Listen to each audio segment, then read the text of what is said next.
Hola, muy buenas. Eh,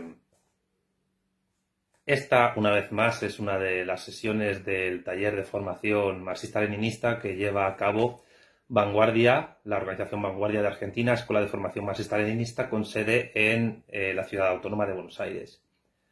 Esta sesión correspondería a la del mes de junio, que por diversos motivos ajenos a la voluntad de la organización se ha tenido que retrasar. Y en ella continuamos en la sesión anterior, la número 3 del taller dedicado a la obra de Lenin, El Estado y la Revolución. No voy a andarme con muchos más rodeos. Vanguardia es una organización que lleva realizando este taller desde hace un año, aquí en Argentina, y que se ha basado básicamente en tres obras de marxismo básico: el Manifiesto Comunista de Marx y Engels, Trabajo asalariado y capital de Marx y El Estado y la Revolución de Lenin. Hemos visto ya los tres primeros capítulos de la obra de Lenin, El Estado de la Revolución, que utilizamos para tratar esta edición argentina, la edición Centenario, traducida en el año 2016, y que, bueno, es bastante buena y que consideramos que era la más adecuada pues para seguir con ella. Hemos prescindido completamente de los prólogos de algunos comentadores y hemos ido directamente al grano con la obra de Lenin. Para más información sobre los talleres, yo recomiendo chequear lo que son las páginas de Facebook, Twitter e Instagram de la organización Vanguardia, Escuela de Formación Marxista-Leninista, al mismo tiempo que se vea la lista de reproducción en YouTube, que en el canal de Vanguardia se puede encontrar, en la cual se han colgado todas las sesiones desde, si no me equivoco, julio del año 2019. Repito, esta sesión pertenecería, en teoría, al mes de junio de 2020. Normalmente las sesiones son presenciales, con público, pero debido a la actual pandemia global de coronavirus, pues no se ha podido en absoluto poder hacerlo así. Así que estas sesiones son grabadas en diferido. La sesión de junio corresponde al capítulo número 4 del Estado de la Revolución. Capítulo titulado, es un capítulo un poco más extenso que el anterior, el 3, una sesión muy polémica, la del 3, titulado Continuación, aclaraciones complementarias de Engels. Las sesiones consisten básicamente en una lectura de los capítulos y al mismo tiempo unos comentarios respecto a ciertas cuestiones que se tratan en los capítulos, contextualizadas a nivel histórico, a nivel teórico y a nivel político. Bien, en el capítulo 4 Lenin escribe lo siguiente. Marx dejó sentadas las tesis fundamentales sobre la cuestión de la significación de la experiencia de la comuna. Engels estaba hablando de la Comuna de París, la cual fue analizada en el capítulo 3 concienzudamente por Lenin. Remito al vídeo donde tratamos el capítulo 3 en este taller para que los que estén interesados profundizar en ello pues lo vean. Engels volvió repetidas veces sobre este tema, sobre la experiencia de la comuna, aclarando el análisis y las conclusiones de Marx e iluminando a veces otros aspectos de la cuestión con tal fuerza y relieve que es necesario detenerse especialmente en estas aclaraciones. 1. La cuestión de la vivienda. La cuestión de la vivienda se lo pone entre comillas Lenin porque es un texto de Engels que se llama precisamente así. En su obra sobre la cuestión de la vivienda, publicada en 1872, Engels pone ya a contribución la experiencia de la comuna, deteniéndose varias veces en las tareas de la revolución respecto al Estado. Es interesante ver cómo, sobre un tema concreto, se ponen de relieve de una parte los rasgos de coincidencia entre el Estado proletario y el Estado actual, rasgos que nos dan la base para hablar de Estado en ambos casos, y de otra parte los rasgos de diferencia o la transición hacia la destrucción del Estado. Cita Lenin a Engels. ¿Cómo puedes resolver la cuestión de la vivienda? En la sociedad actual, exactamente lo mismo que otra cuestión social cualquiera, por la liberación económica gradual de la oferta y la demanda, solución que reproduce constantemente la cuestión y que por tanto no es tal solución.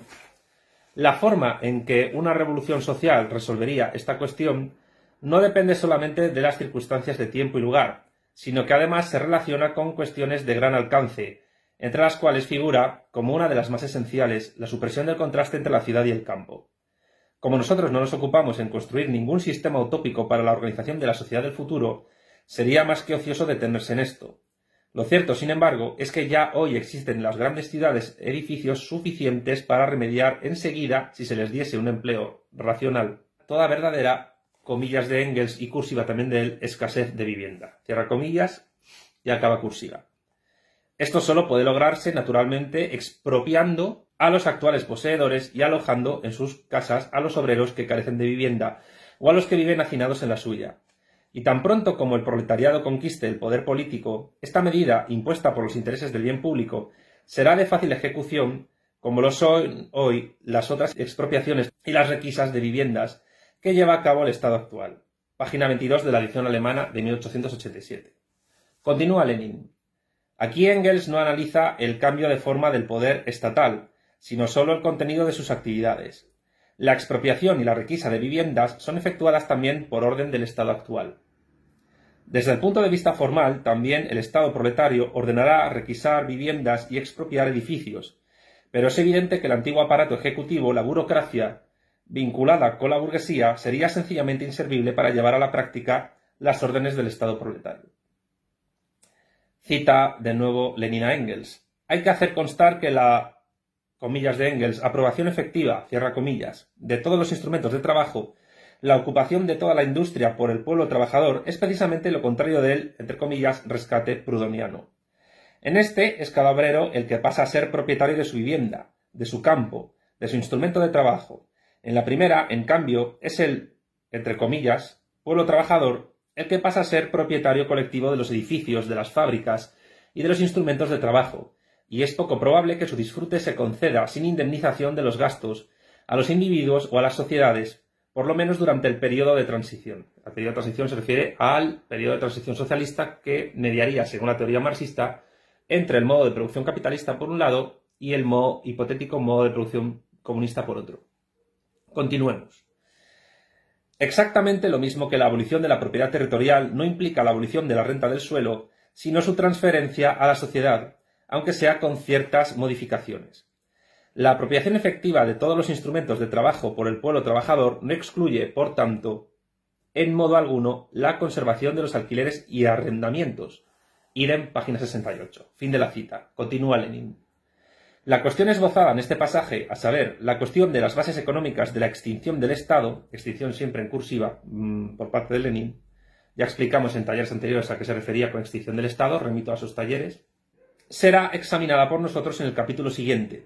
Engels se expresa con extremada cautela, diciendo que, comillas, es poco probable, cierra comillas, que el Estado proletario conceda gratis las viviendas, por lo menos durante el periodo de transición. Por lo menos durante el periodo de transición es una cita de Lenin textualmente de Engels. Continúa Lenin. El arrendamiento de viviendas de propiedad de todo el pueblo a distintas familias mediante un alquiler supone el cobro de estos alquileres, un cierto control y una determinada regulación para el reparto de las viviendas.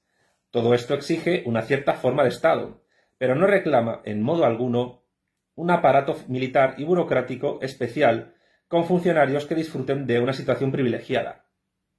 La transición a un estado de cosas en que sea posible asignar las viviendas gratuitamente se halla vinculada a la, entre comillas, extinción completa del Estado. Hablando de cómo los blanquistas, después de la Comuna y bajo la acción de su experiencia, se pasaron al campo de los principios marxistas, Engels formula de pasada esta posición en los términos siguientes.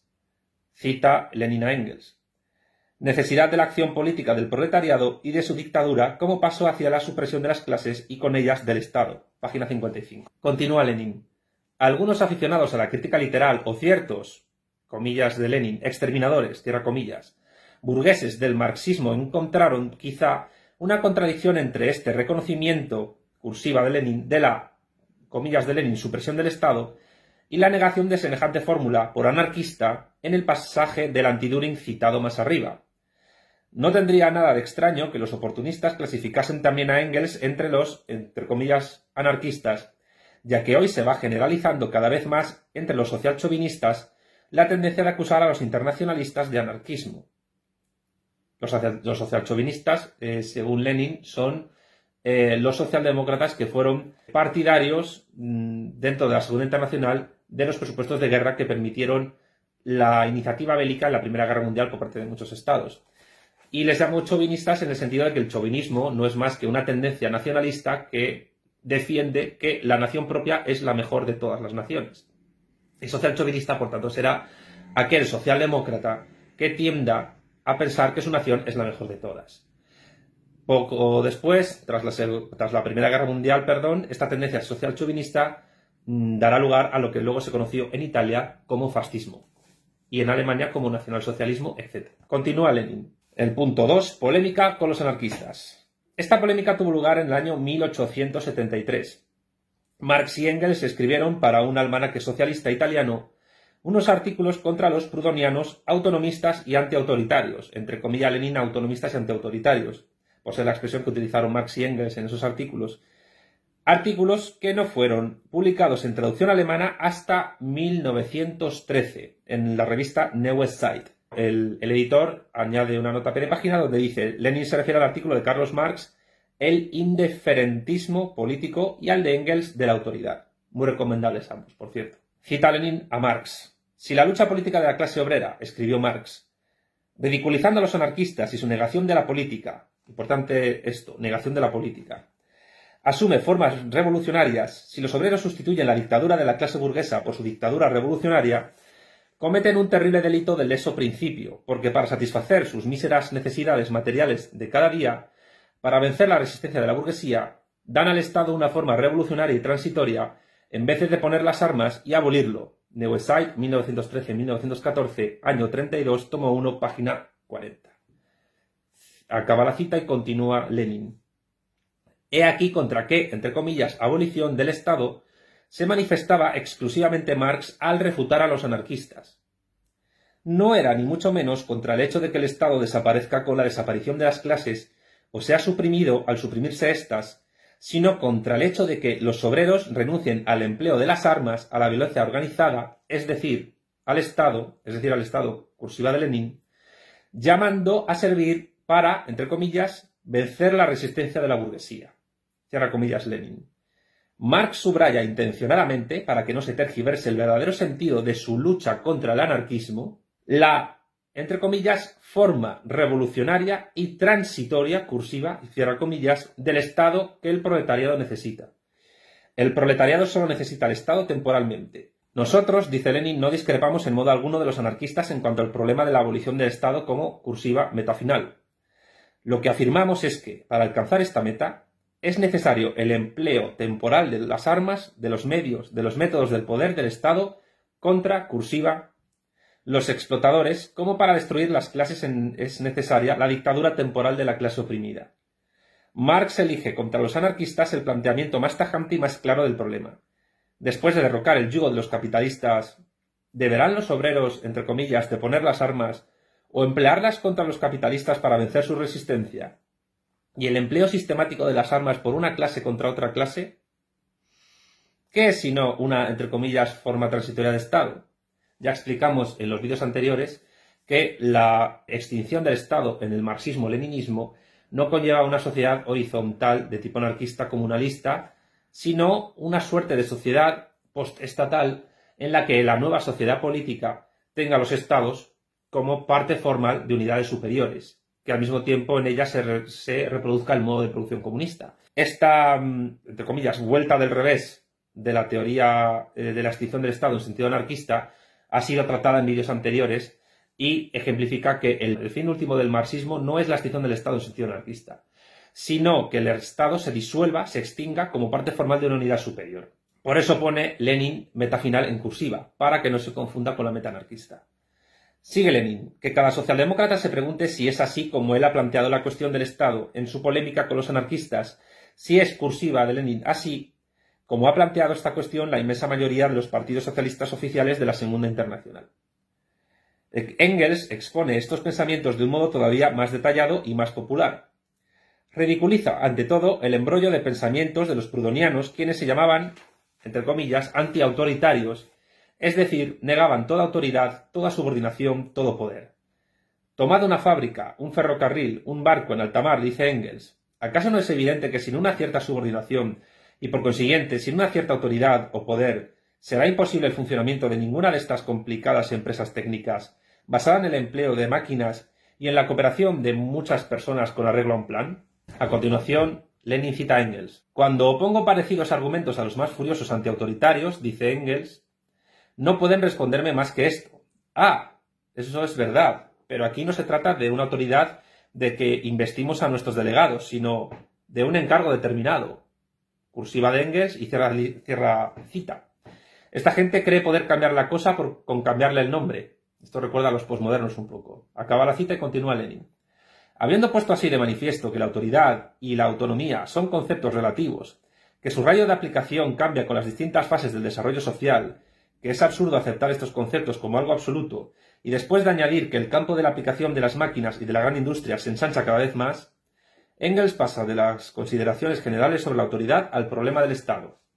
Cita Lenin a Engels. Si los autonomistas, escribe, se limitaran a decir que la organización social futura tolerará la autoridad únicamente en los límites fijados inevitablemente por las condiciones de la producción, sería posible entenderse con ellos, pero se muestran ciegos con referencia a todos los hechos que hacen necesaria la autoridad y luchan apasionadamente contra esta palabra. ¿Por qué los antiautoritarios no se limitan a gritar contra la autoridad política, contra el Estado? Todos los socialistas están de acuerdo en que el Estado, y junto con él la autoridad política, desaparecerán como consecuencia de la futura revolución social, es decir, que las funciones públicas perderán su carácter político y se convertirán en funciones puramente administrativas, destinadas a velar por los intereses sociales. Pero los antiautoritarios exigen que el Estado político sea abolido de un golpe, antes de que sean abolidas las relaciones sociales que han dado origen al mismo. Exigen que el primer acto de la revolución social sea la abolición de la autoridad. ¿Es que dichos señores han visto alguna vez una revolución? Indudablemente no hay nada más autoritario que una revolución. La revolución es un acto durante el cual una parte de la población impone su voluntad a la otra mediante los fusiles, las bayonetas, los cañones, esto es, mediante elementos extraordinariamente autoritarios. El partido triunfante se ve obligado a mantener su dominación por medio del temor que dichas armas infunden a los reaccionarios. Si la Comuna de París no se hubiera apoyado en la autoridad del pueblo armado contra la burguesía, ¿habría subsistido más de un día? ¿No tenemos más bien, por el contrario, el derecho de censurar a la Comuna por no haberse servido suficientemente de dicha autoridad? Así pues, una de dos. O los antiautoritarios no saben lo que dicen, y en este caso no hacen más que sembrar la confusión, o lo saben y, en este caso, traicionan la causa del proletariado. Tanto en uno como en otro caso sirven únicamente a la reacción. Página 39. Sigue Lenin.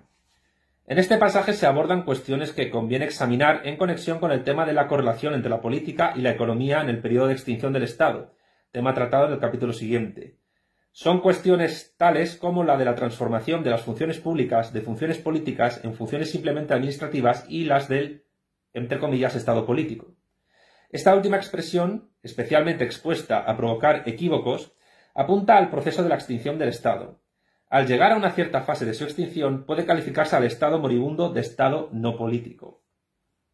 Bueno, realmente una sociedad postestatal seguiría siendo una sociedad política, en tanto que había sociedades políticas preestatales, porque no tenían lo que Gustavo Bueno llamaba capa cortical. Aquí es donde se ve, yo creo, un poco la ingenuidad de Lenin en estos planteamientos, que evidentemente se tuvieron que corregir una vez que la Unión Soviética empezó a andar. Continuamos. También en este pasaje de Engels, la parte más notable es el planteamiento de la cuestión contra los anarquistas. Los socialdemócratas que pretenden ser discípulos de Engels han discutido millones de veces con los anarquistas desde 1873, pero han discutido precisamente no como pueden y deben discutir los marxistas. El concepto anarquista de la abolición del Estado es confuso y no revolucionario. Así es como plantea la cuestión Engels. En efecto, los anarquistas no quieren ver la revolución en su nacimiento y en su desarrollo, en sus tareas específicas con relación a la violencia, a la autoridad, al poder y al Estado. La crítica corriente del anarquismo en los socialdemócratas de nuestros días ha degenerado en la más pura vulgaridad pequeño burguesa. Nosotros reconocemos el Estado, los anarquistas no. Se comprende que semejante vulgaridad tenga por fuerza que repugnar a obreros un poco reflexivos y revolucionarios. Engels se expresa de otro modo. Subraya que todos los socialistas reconocen la desaparición del Estado como consecuencia de la revolución socialista. O no todos. O mejor dicho, que el Estado no es que desaparezca, es que se extingue o se diluye o forma parte precisamente de una unidad postestatal superior. Luego plantea concretamente el problema de la revolución. Es precisamente el problema que los socialdemócratas suelen soslayar en su oportunismo, cediéndole, por decirlo así, al exclusivo, entre comillas, cuidado de los anarquistas, y al plantear este problema, Engels toma el toro por las astas.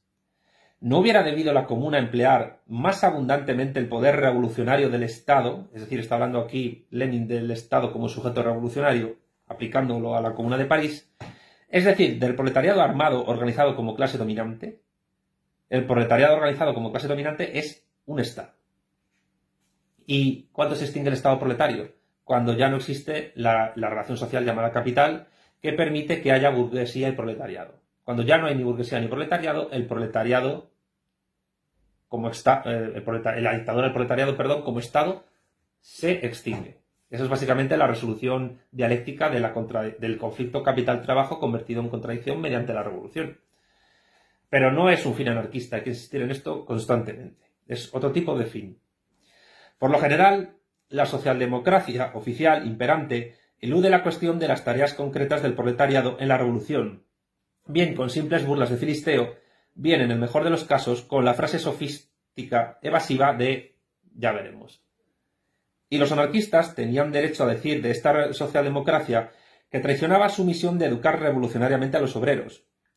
Engels se vale de la experiencia de la última revolución proletaria precisamente para estudiar del modo más concreto qué es lo que debe hacer el proletariado y cómo, tanto con relación a los bancos como en lo que respecta al Estado, debe actuar. 3. Una carta a Bebel. Uno de los pasajes, continúa Lenin, más notables, si no el más notable, de las obras de Marx y Engels respecto a la cuestión del Estado, es el siguiente, de una carta de Engels a Bebel del 18 y 28 de marzo de 1875. Carta que, dicho entre paréntesis, fue publicada por vez primera, que nosotros sepamos, por Bebel en el segundo tomo de sus memorias, tituladas De mi vida, que vieron la luz en 1911, es decir, 36 años después de escrita y enviada aquella carta. Engels escribió a Bebel criticando aquel mismo proyecto de programa de Gotha que Marx criticó en su célebre carta a Bracke y que vimos en el vídeo anterior. Y en lo que se refiere especialmente a la cuestión del Estado, le decía lo siguiente. Cita Lenin a Engels. El Estado popular libre se ha convertido en el Estado libre. Gramaticalmente hablando, un Estado libre es un Estado que es libre respecto a sus ciudadanos, es decir, un Estado con un gobierno despótico. Habría que abandonar toda esa charlatanería acerca del Estado, sobre todo después de la Comuna, que no era ya un Estado en el verdadero sentido de la palabra.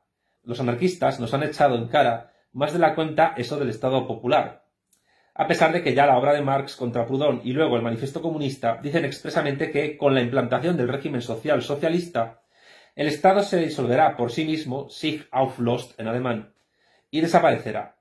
Siendo el Estado una institución meramente transitoria que se utiliza en la lucha, en la revolución, para someter por la violencia a sus adversarios, es un absurdo hablar de un Estado libre del pueblo. Mientras el proletariado necesite todavía del Estado, no lo necesitará en interés de la libertad, sino para someter a sus adversarios, y tan pronto como pueda hablarse de libertad, el Estado como tal dejará de existir. Por eso, nosotros propondríamos decir siempre, en vez de la palabra Estado, cursiva de Engels, la palabra comunidad, Gemeinwesen, una buena y antigua palabra alemana que equivale a la palabra francesa común. Página 322 del texto alemán. Continúa Lenin. Hay que tener en cuenta que esta carta se refiere al programa del partido criticado por Marx en una carta escrita solamente varias semanas después de aquella, carta de Marx de 5 de mayo de 1875, y que Engels vivía por aquel entonces en Londres con Marx. Por eso, al decir en las últimas líneas de la carta «nosotros», Engels, indudablemente en su nombre y en el de Marx, propone al jefe del Partido Obrero Alemán borrar del programa la palabra Estado y sustituirla por la palabra comunidad. Por cierto, en mi último libro, La política en 100 preguntas, trato una pregunta a la cuestión de la relación entre sociedad política, Estado y comunidad política, que podría corresponderse con Engels y precisamente donde esta cita de Engels acaba en mi libro. Pero continuemos. Lenin dice ahora, ¿qué bramidos sobre anarquismo lanzarían los cabecillas del marxismo de hoy? Un marxismo falsificado para uso de oportunistas, si se les propusiese semejante corrección en su programa. Que bramen cuanto quieran, la burguesía les elogiará por ello. Pero nosotros continuaremos nuestra obra. Cuando revisemos el programa de nuestro partido, deberemos tomar en consideración, sin falta, el consejo de Engels y Marx para acercarnos más a la verdad, para restaurar el marxismo, purificándolo de tergiversaciones, para orientar más certeramente la lucha de la clase obrera por su liberación. Entre los bolcheviques no habrá probablemente quien se oponga al consejo de Engels y Marx. La dificultad estará solamente, si acaso, en el término. En alemán hay dos palabras para expresar la idea de comunidad, y esta parte es muy importante en este capítulo. Comunidad entre comillas por parte de Lenin. De las cuales Engels eligió la que no indica una comunidad por separado, sino el conjunto de ellas, el sistema de comunas. En ruso no existe una palabra semejante, y tal vez tendremos que emplear la palabra francesa común, aunque ésta tenga también sus inconvenientes. De nuevo cita Lenin a Engels. La comuna no era ya un Estado en el verdadero sentido de la palabra.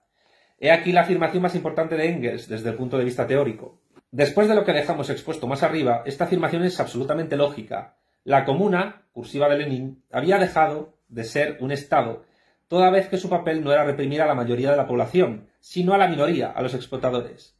Había roto la máquina del Estado burgués. En vez de una fuerza especial para la represión, entró en escena la población misma. Todo esto era renunciar al Estado en su sentido estricto. Y si la comuna se hubiera consolidado, habrían ido, entre comillas, extinguiéndose en ella por sí mismas las huellas del Estado. No habría sido necesario, entre comillas, suprimir sus instituciones. Estas habrían dejado de funcionar a medida que no tuviesen nada que hacer.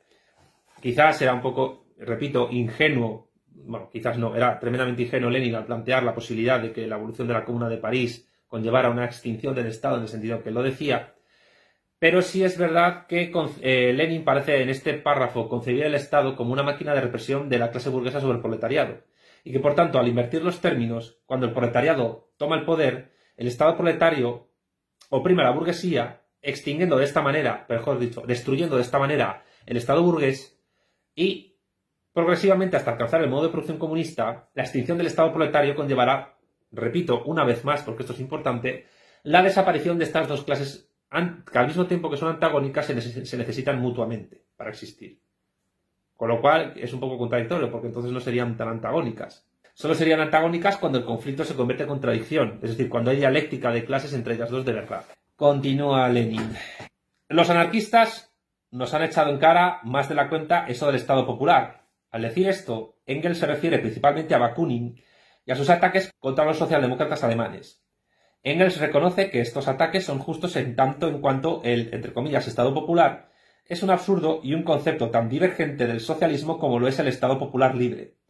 Engels se esfuerza en corregir la lucha de los socialdemócratas alemanes contra los anarquistas, en hacer de esta lucha una lucha ajustada a los principios, en depurar esta lucha de los prejuicios oportunistas relativos al Estado. Trabajo perdido. La carta de Engels se pasó 36 años en el fondo de un cajón. Y más abajo veremos que, aun después de publicada esta carta, Kautsky sigue repitiendo tenazmente en el fondo los mismos errores contra los que precavía Engels.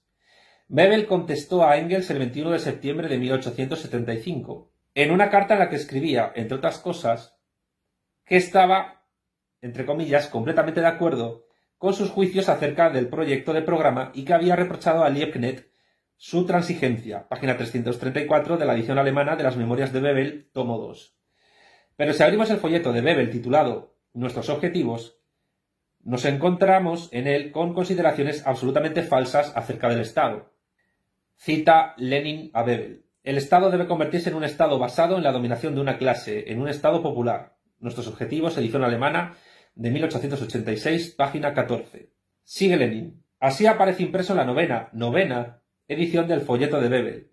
No es de extrañar que esta repetición tan obstinada de los juicios oportunistas sobre el Estado haya sido asimilada por la socialdemocracia alemana, sobre todo cuando las explicaciones revolucionarias de Engels se mantenían ocultas y las circunstancias todas de la vida diaria durante mucho tiempo la iban, entre comillas, alejando de la acción revolucionaria. Punto 4. Crítica del proyecto del programa de Erfurt. La crítica del proyecto del programa de Erfurt, nota de página de Lenin, el programa de Erfurt de la socialdemocracia alemana se aprobó en octubre de 1891 en el Congreso de Erfurt, viniendo a sustituir al programa de Gotha, aprobado en 1875. Los errores del programa de Erfurt fueron criticados por Engels en su obra En torno a la crítica del proyecto de programa socialdemócrata de 1891. Continúa Lenin. Enviada por Engels a Kautsky el 29 de junio de 1891 y publicada solo después de pasados 10 años en la revista Neue Zeit, no puede pasarse por alto en un análisis de la doctrina del marxismo sobre el Estado, pues este documento se consagra de modo principal a criticar precisamente las concepciones oportunistas de la socialdemocracia en la cuestión de la organización del Estado. Oportunistas y Estado son palabras que Lenin pone en cursiva. Los problemas económicos, una indicación importantísima que demuestra cuán atentamente y con qué profundidad seguían los cambios que se iban produciendo en el capitalismo moderno, y cómo ello le permitía prever hasta cierto punto las tareas de nuestra época, de la época imperialista. He aquí la indicación a que nos referimos. a propósito de las palabras falta de planificación, Planlosigkeit, empleadas en el proyecto de programa para caracterizar al capitalismo. Engels escribe: si pasamos de las sociedades anónimas a los trusts, que dominan y monopolizan ramas industriales enteras, vemos que aquí termina no solo la producción privada, sino también la falta de planificación. Neue Zeit, año 20, tomo 1, 1901-1902, página 8. En estas palabras se destaca lo más fundamental en la valoración teórica del capitalismo moderno, es decir, del imperialismo, a saber, que el capitalismo se convierte en un capitalismo monopolista. Capitalismo lo pone Lenin en cursiva.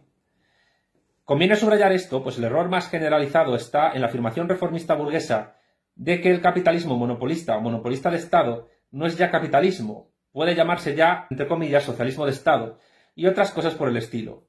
Naturalmente los trusts no han entrañado hasta hoy ni pueden entrañar una completa sujeción a planes. Pero en tanto trazan planes, en tanto los magnates del capital calculan de antemano el volumen de la producción en un plano nacional o incluso en un plano internacional, en tanto regulan la producción con arreglo a planes, seguimos moviéndonos a pesar de todo dentro del, cursiva de Lenin, capitalismo, aunque en una nueva fase suya, pero que no deja indudablemente de ser capitalismo. La, entre comillas, proximidad de tal, cursiva de Lenin en tal, capitalismo al socialismo, debe ser para los verdaderos representantes del proletariado un argumento a favor de la cercanía, de la facilidad, de la viabilidad y de la urgencia de la revolución socialista, pero no, en modo alguno, un argumento para mantener una actitud de tolerancia ante los que niegan esta revolución y ante los que encubren las lacras del capitalismo, como hacen todos los reformistas. Pero volvamos a la cuestión del Estado. De tres clases son las indicaciones especialmente valiosas que hace aquí Engels. En primer lugar, las que se refieren a la cuestión de la República. En segundo lugar, las que afectan a las relaciones entre la cuestión nacional y la estructura del Estado. En tercer lugar, las que se refieren al régimen de autonomía local. Por lo que se refiere a la República, Engels hacía de esto el centro de gravedad de su crítica al proyecto del programa de Erfurt. Y si tenemos en cuenta la significación adquirida por el programa de Erfurt en toda la socialdemocracia internacional, y cómo este programa se convirtió en modelo para toda la Segunda Internacional, podremos decir sin exageración que Engels critica aquí el oportunismo de toda la Segunda Internacional. Cita Lenin a Engels. Las reivindicaciones políticas del proyecto, escribe Engels, adolecen de un gran defecto. No se contiene en él, subrayado por Engels, lo que en realidad se debía haber dicho. Continúa Lenin. Y más adelante se aclara que la Constitución alemana está, en rigor, calcada sobre la Constitución más reaccionaria de 1850. Que el Reichstag no es, según la expresión de Guillermo Liebknecht, más que la hoja de parra del absolutismo, y que el pretender llevar a cabo la transformación de todos los instrumentos de trabajo en propiedad común a base de una Constitución en la que son legalizados los pequeños estados y la federación de los pequeños estados alemanes, es un absurdo evidente. Tocar esto es peligroso, añade Engels, que sabe perfectamente que en Alemania no se puede incluir legalmente en el programa la reivindicación de la República. No obstante, Engels no se contenta sencillamente con esta evidente consideración que satisface a, entre comillas, todos. Engels prosigue. Y sin embargo, no hay más remedio que abordar la cosa de un modo o de otro. ¿Hasta qué punto es esto necesario? Lo demuestra el oportunismo que está difundiéndose, Einreisende, precisamente ahora en una gran parte de la prensa socialdemócrata. Por miedo a que se renueve la ley contra los socialistas o por el recuerdo de diversas manifestaciones hechas prematuramente bajo el imperio de aquella ley, se quiere que el partido reconozca ahora que el orden legal vigente en Alemania es suficiente para realizar todas las reivindicaciones de aquel por la vía pacífica. Engels destaca en primer plano el hecho fundamental de que los socialdemócratas alemanes obraban por miedo a que se renovase la ley de excepción, y califica esto sin rodeos de oportunismo, declarando como completamente absurdos los sueños acerca de una vía, entre comillas, pacífica, precisamente por no existir en Alemania ni república ni libertades. Engels es lo bastante cauto para no atarse las manos. Reconoce que en países con república o con una gran libertad, entre comillas, cabe imaginarse, solamente imaginarse, un desarrollo pacífico hacia el socialismo, pero en Alemania, repite, en Alemania, Engels dice ahora, donde el gobierno es casi omnipotente y el Reichstag y todas las demás instituciones representativas carecen de poder efectivo, el proclamar en Alemania algo semejante y además sin necesidad alguna, significa quitarle al absolutismo la hoja de parra y colocarse uno mismo a cubrir la desnudez ajena. Y en efecto, la inmensa mayoría, continúa Lenin, de los jefes oficiales del Partido Socialdemócrata Alemán, partido que, entre comillas, archivó estas indicaciones, resultaron ser encubridores del absolutismo. De nuevo, Lenin cita a Engels. Semejante política solo sirve para poner en el camino falso al propio partido. Se hace pasar a primer plano las cuestiones políticas generales, abstractas, y de este modo se ocultan las cuestiones concretas más inmediatas, aquellas que se ponen por sí mismas al orden del día al surgir los primeros grandes acontecimientos en la primera crisis política. Y lo único que con esto se consigue es que, al llegar el momento decisivo, el partido se sienta de pronto desconcertado, que reinen en él la confusión y el desacuerdo acerca de las cuestiones decisivas por no haber discutido nunca estas cuestiones. Este olvido en que se deja las grandes, las fundamentales consideraciones en aras de los intereses momentáneos del día, esto de perseguir éxitos pasajeros y de luchar por ellos sin fijarse en las consecuencias ulteriores, esto de sacrificar el porvenir del movimiento por su presente, podrá hacerse por motivos honrados, pero es y seguirá siendo oportunismo, y el oportunismo honrado, entre comillas, es quizá el más peligroso de todos. Si hay algo indudable es que nuestro partido y la clase obrera solo pueden llegar al poder bajo la forma política de la República Democrática, que es sinónimo, como vimos en el taller anterior, de dictadura del proletariado. Remito al taller anterior. Esta es incluso la forma específica para la dictadura del proletariado. Me adelanté a Engels. Como lo ha puesto ya de relieve la Gran Revolución Francesa, y se refiere no a la Comuna de París, sino a la Revolución de 1789, que hace poco se celebró su onomástica. Continúa Lenin. Engels repite aquí, en una forma especialmente plástica, aquella idea fundamental que va como hilo de engarce a través de todas las obras de Marx, a saber, que la República Democrática es el acceso más próximo a la dictadura del proletariado. Pues esta república, que no suprime ni mucho menos la dominación del capital, ni consiguientemente la opresión de las masas ni la lucha de clases, lleva inevitablemente a un ensanchamiento, a un despliegue, a una patentización y a una agudización tales de esta lucha que, tan pronto como surge la posibilidad de satisfacer los intereses vitales de las masas oprimidas, esta posibilidad se realiza inevitable y exclusivamente en la dictadura del proletariado, en la dirección de estas masas por el proletariado. Para toda la Segunda Internacional, estas son también, entre comillas, palabras olvidadas del marxismo. Y este olvido se reveló de un modo extraordinariamente nítido en la historia del partido menchevique durante el primer medio año de la Revolución Rusa de 1917. Se refiere Lenin a la Revolución de febrero, marzo en nuestro calendario, que fue la revolución que él vivió previamente a la escritura del Estado de la Revolución. Por lo tanto, este libro fue escrito antes de la famosa Revolución Bolchevique de octubre. Continúa Lenin. Respecto a la cuestión de la República Federativa, en conexión con la composición nacional de la población, escribía Engels. ¿Qué es lo que debe ocupar el puesto de la actual Alemania?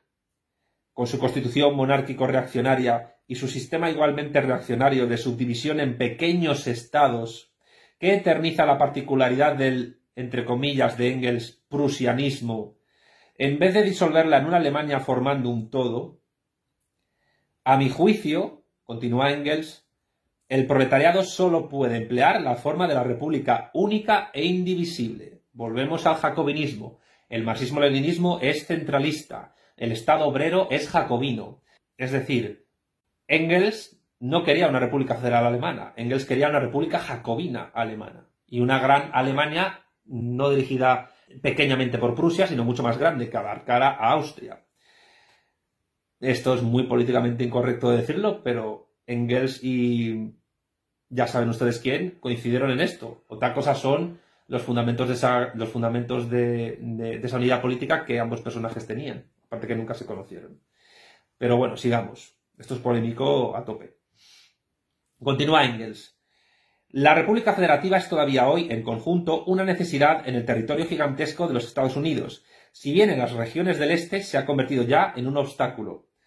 Representaría un progreso en Inglaterra, donde 4 naciones, se refiere a Inglaterra, Gales, Escocia e Irlanda, o Irlanda del Norte, pueblan las 2 islas y donde, a pesar de no haber más que un parlamento, coexisten 3 sistemas de legislación. En la pequeña Suiza se ha convertido ya desde hace largo tiempo en un obstáculo, y si allí se puede todavía tolerar la República Federativa, es debido únicamente a que Suiza se contenta con ser un miembro puramente pasivo en el sistema de Estados europeos. Pasivo de una manera muy particular, aunque es cierto que sigue siendo un Estado en teoría neutral. Continúa Engels. Para Alemania, un régimen federalista al modo del de Suiza significaría un enorme retroceso. Hay dos puntos que distinguen a un Estado federal de un Estado unitario, a saber, que cada Estado que forma parte de la Unión tiene su propia legislación civil y criminal, y su propia organización judicial, y que además de cada parlamento particular existe una Cámara Federal en la que vota como tal cada cantón, sea grande o pequeño.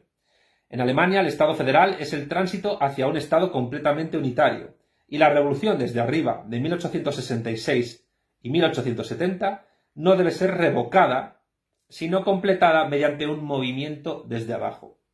Este comentario de Engels es tremendamente polémico por dos motivos. En primer lugar, por la cuestión de, insisto, el centralismo versus el federalismo. Porque en Alemania, en la nación alemana, el socialismo no se ha logrado imponer más allá del periodo de la República Democrática Alemana y de la muy efímera República Socialista Bávara. Yo diría, siguiendo el razonamiento de Engels, entre otras cosas, porque Alemania sigue siendo todavía un Estado federal. Con lo cual, mientras Alemania sea un Estado federal, será imposible el socialismo en Alemania. Y esto, los germanoparlantes o alemanes que sepan español y vean estos vídeos y que sean marxistas, tendrá que llevar esa reflexión. Y en segundo lugar, por la conexión entre la revolución desde arriba y la revolución desde abajo. Es decir, Gustavo Bueno, en el libro El mito de la derecha, afirmaba que la derecha socialista lo que hacía era la revolución desde arriba. Es decir, para impedir la dictadura del proletariado vía socialdemócrata o comunista, desarrollaba un estado del bienestar manu militari y con la doctrina social de la Iglesia y por tanto con la Iglesia católica como aliada para generar un bienestar entre los obreros e incluso una cierta organización jurídica que permitiese la seguridad laboral para precisamente eso, evitar la revolución social desde abajo. Bueno afirmaba que Antonio Maura, Miguel Primo de Rivera y Franco fueron las grandes figuras en España de eso que él llama derecha socialista. Por tanto, pregunta para reflexionar para los marxistas españoles. ¿No hubiese sido más lógico, en vez de desmontar el Estado franquista de la derecha socialista, haber mantenido, y esto es muy polémico lo que estoy diciendo, pero bueno, para eso estamos, haber mantenido la revolución desde arriba para hacer la revolución desde abajo, desmontando lo que hubiera que desmontar del franquismo y al mismo tiempo reforzando lo que debía ser reforzado? Pues esto es una cosa que habría que reflexionar un poco ya ucrónicamente, pero bueno.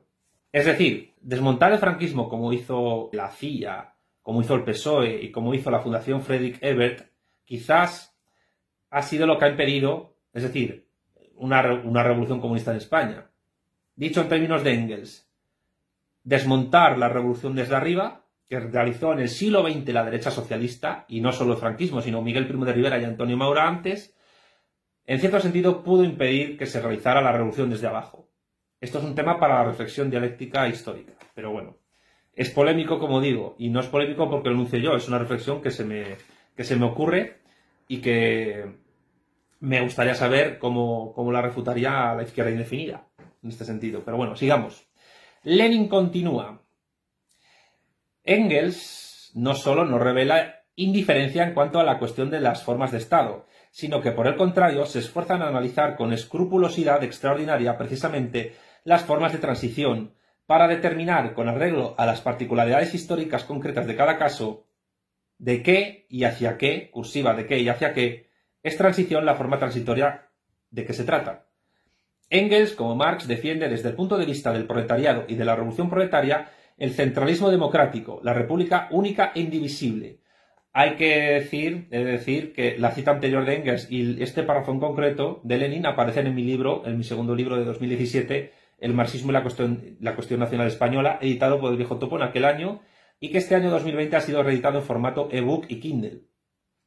Así que aquel que quiera leerlo en formato digital, por 8 euros lo puede conseguir. Y perdón por el pacumbralismo que acabo de hacer, pero es lo que tiene. Uno escribe libros para que la gente los lea, no para que los pirateen. Piratear libros es una cosa narcocapitalista. Y la Unión Soviética tenía una legislación muy concreta y muy fuerte sobre derecho de propiedad intelectual, que en parte pertenecía al Estado, es cierto, pero imaginemos que mis libros, en vez de ser registrados por una editorial privada, fuesen registrados, por ejemplo, en los registros de propiedad intelectual de una comunidad autónoma, que es posible. Para el caso sería lo mismo, que se personaría contra la piratería sería la propia comunidad autónoma, es decir, el Estado. Pues bien, sigamos. Y eso no es muy anarcocapitalista, que digamos. Por cierto, hay muchas editoriales privadas que registran las obras de autor en la administración pública, en comunidades autónomas, con lo cual, cuidado con eso. Sigamos. Lenin dice: considera la República Federativa, Engels, bien como excepción y como obstáculo para el desarrollo, bien como transición de la monarquía a la República Centralista. Está pensando en Alemania, evidentemente, como un, entre comillas, progreso en determinadas circunstancias especiales. Y entre estas circunstancias especiales se destaca la cuestión nacional. Continúa Lenin. En Engels como en Marx, a pesar de su crítica implacable del carácter reaccionario de los pequeños estados y del encubrimiento de este carácter reaccionario por la cuestión nacional en determinados casos concretos, aplicaros el cuento izquierda indefinida española vestida de marxismo-leninismo, Frente Obrero, PCTE, PCPE, PCOE, PC, etcétera, Podemos, que no sois comunistas, pero los otros tampoco, he citado tampoco, lo han sido nunca, ni lo son, ni lo van a ser. Continúa Lenin. No se encuentra en ninguna de sus obras ni rastro de tendencia a eludir la cuestión nacional, tendencia de que suelen pecar frecuentemente los marxistas holandeses y polacos al partir de la lucha legítima contra el nacionalismo filisteamente estrecho de, entre comillas, sus pequeños estados. Y con sus pequeños estados, cuidado, que se refiere a estados a un estado ya independiente, el Reino de los Países Bajos, que como todo el mundo sabe es el país más degenerado de toda Europa. Legalización de partidos pedófilos, legalización de la prostitución, del proxenetismo, legalización de todas las drogas habidas y por haber, peores, salvo alguna excepción concreta, les trae prácticamente sin cuidado las medidas de seguridad de la pandemia del coronavirus, como un camarada de la Razón Comunista recientemente ha estado en Holanda y me ha transmitido, y al mismo tiempo pues se denomina a sí misma frugal y pretende que España, a cambio de esos fondos que tan alegremente Pedro Sánchez y Pablo Iglesias han vendido, los Picapiedra, han vendido como lo que va a permitir evitar un rescate en España, tiene una letra pequeña que nos va a permitir, entre otras cosas, mayor sumisión a ese testaferro de Alemania que son los Países Bajos. Pero bueno, la mera existencia de los Países Bajos como Estado ya es una cuestión, a mi juicio, reaccionaria. Pero bueno, es una pena que el duque de Alba no triunfara sobre Guillermo de Orange. Sigamos. Y el otro estado que todavía no existía es Polonia. Polonia, país que fue socialista, pero que hoy mismo, independientemente de sus defensas de ciertos tradicionalismos y identitarios antipostmodernos, pues no deja de ser un país con un fuerte consenso social anticomunista. Y eso es terrible. Lenin continúa. Hasta en Inglaterra, donde las condiciones geográficas, la comunidad de idioma y la historia de muchos siglos parece que debían haber, entre comillas, liquidado la cuestión nacional en las distintas pequeñas divisiones territoriales del país, incluso aquí tiene en cuenta Engels el hecho claro de que la cuestión nacional no ha sido superada aún, razón por la cual reconoce que la República Federativa representa, entre comillas, un progreso. Es decir, el federalismo solo es un progreso si hay una transición de la monarquía al jacobinismo. Y cuidado con esto, porque esto puede llevar a muchos de la izquierda indefinida en España a pensar que una tercera república federal sería lo que permitiría la transición de la actual monarquía de las comunidades autónomas españolas a un Estado comunista, a un Estado socialista de tipo marxista-leninista. Pero claro, una república federal en la cual haya plurinacionalidad y derecho de autodeterminación, que es lo que defienden el PCPE, el PCTE, el PC, el PCOE y el Frente Obrero de nuestro querido Roberto Vaquero, que por cierto, Roberto, has vuelto a mentir en tu último vídeo como youtuber del Frente Obrero al decir que yo te mando niños rata para querer debatir contigo. Perdona, pero esa gente, esas personas, por iniciativa propia, sin que yo se lo dijera, quisieron que se organizara un debate entre tú y yo. Y tú además estás volviendo a mentir porque estás diciendo públicamente que yo te he insultado y por eso no quieres debatir. No has mostrado nunca, jamás, esos insultos. Sabes que fue un perfil falso el que hizo esos insultos, tanto a ti como a mí, porque era la misma persona, un tal Alfonso de Alcalá de Henares, un tipo bastante desagradable físicamente, por cierto, muy feo. No tengo nada en contra de los feos, pero sí estoy en contra de la frialdad de las malas personas. Roberto, te estaba diciendo que ese perfil falso fue el que te insultó. Mi perfil verdadero jamás te insultó ni insultó al Frente Obrero. Es cierto que he hecho críticas al Frente Obrero. Pero cuando camaradas argentinos de vanguardia te han pedido que muestres públicamente esos insultos, ¿qué has hecho tú? Bloquearles. Bloquearles en redes sociales, particularmente en Instagram, donde es donde más suelto estás. Pues bien, Roberto, la verdad es que eludir un debate de mala fe te coloca en una posición de deshonestidad intelectual y, si me apuras, también de deshonestidad personal. Y el ejemplo que das a la gente que diriges, a los chavales tan jóvenes que diriges, teniendo en cuenta esa deshonestidad personal e intelectual, pues sinceramente, chico, no es muy alentadora ni muy halagüeña de tu capacidad de liderazgo. Y yo no sé si te están asesorando para que rehuyas el debate conmigo, que puede que sea que te estén asesorando y probablemente te esté asesorando gente fuera del Frente Obrero, o eso es la información que a mí me ha llegado, o es que directamente no te estás enterando de lo que hay que hacer ni de nada. Pero bueno, espero que recapacites, porque rectificar es de sabios y yo creo, sinceramente, en que puedas tener en algún momento buena voluntad para conmigo. Pero en fin, un saludo te mando. Sigamos con el texto del Estado de la Revolución. Dice Lenin: se sobreentiende que en esto, en la cuestión de la transición de la monarquía a la República Jacobina vía federalismo, que no es aplicable a España, al menos por estos partidos que he citado antes, no hay ni rastro de renuncia a la crítica de los defectos de la República Federativa, ni a la propaganda y a la lucha más decidida en pro de la República Unitaria Centralista Democrática. Todas estas citas están en mi libro El marxismo y la cuestión nacional española. ¿Qué críticas ha hecho el Frente Obrero, el PCPE, el PCTE, el PCOE o el PC a la República Federal, al federalismo? Ninguna. Para estos partidos, para todos ellos, el federalismo es algo bueno per se, porque supuestamente el federalismo va a arreglar los problemas de la cuestión nacional española. Y eso no es cierto. Ahí está la Primera República, que fue federal, y ya sabemos todos cómo acabó. En la restauración de Cánovas. Así acabó la Primera República Federal. Dejad de sublimar el federalismo, dejad de comportaros como anarquistas, dejad de comportaros como krausistas o como criptomasones que crean en la Confederación Universal de Pueblos y comportaros de una vez en vuestra vida como comunistas, que tenéis la hoz y el martillo en vuestros emblemas de partidos, pero no hacéis uso de ello. Sois traidores a la ideología que decís representar. Y sois traidores no porque lo diga yo, sino porque lo dice Lenin. Continuemos. Sigue diciendo Lenin. Pero Engels no concibe en modo alguno el centralismo democrático en el sentido burocrático con que emplean este concepto los ideólogos burgueses y pequeño burgueses, incluyendo entre estos a los anarquistas.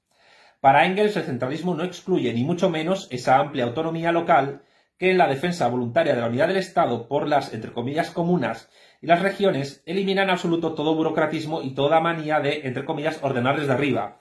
Todo esto aparece en mi libro, el marxismo y la cuestión nacional española, y además luego es refrendado y analizado por Rosa Luxemburgo en sus textos sobre la cuestión nacional que fueron publicados en 1998 por la editorial Viejo Topo y que recomiendo a todo el mundo leer.